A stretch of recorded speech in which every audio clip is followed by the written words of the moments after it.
Hi, I'm Adam Rombel, Editor-in-Chief of the Central New York Business Journal, here on Friday, April 5, on the eve of the Final Four.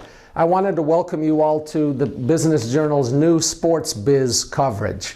Going forward, the Business Journal is going to ramp up and accentuate its coverage of the business of sports here in Central New York. As you know, there are a lot of companies in this area that either participate in the athletics industry or serve it or are affected by it. And we're going to be covering all those companies. That includes sports medicine practices, construction companies that build sports venues, athletic surfacing companies, sports wellness companies. That also includes covering the business of Syracuse sports.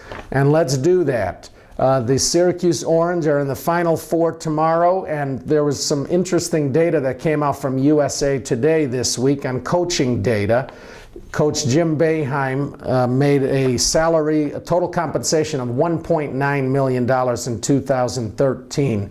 That ranked him 17th out of the 62 coaches for which USA Today had data. And in terms of the Final Four coaches, Jim Boeheim ranks second. Rick Pitino, total compensation of just under $5 million for the Louisville coach. The Michigan coach, John Beilein, earned $1.86 million, just under Boeheim's $1.9 million total. And Wichita State's Greg Marshall earned nearly $1.2 million.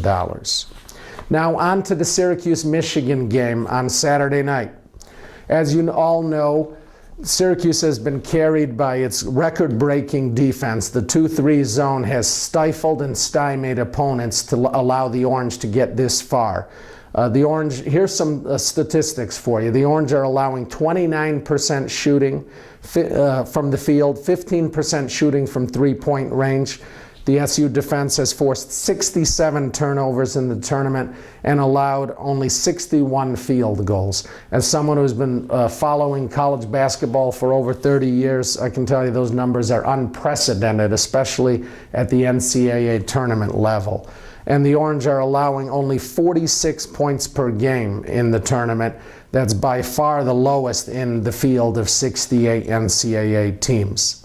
Now, in this game against Michigan, the problem is the Wolverines are the best offensive team that the Orange will have faced all year. You don't have to take my word for it. Coach Jim Boeheim said as much this week. The Wolverines present a series of offensive challenges with starts with their star player, National Player of the Year, Trey Burke. Tim Hardaway Jr., a 6'6" guard, gives them shooting and size at the two-guard spot. They also have a great shooter, Nick Stauskas, and a great athlete in Glenn Robinson III, and now an emerging inside presence in Mitch McGary. Bottom line, the Michigan Wolverines are going to score a lot more points and present a lot more offensive challenge than the Orange have faced all tournament. I don't think the Orange will allow as few points as they have this tournament.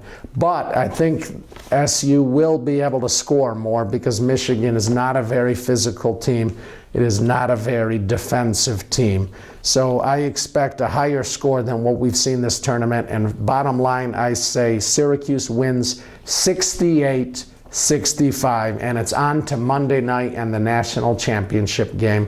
Who would have thunk the Orange would be here just 4 weeks ago when they lost their last regular season game at Georgetown?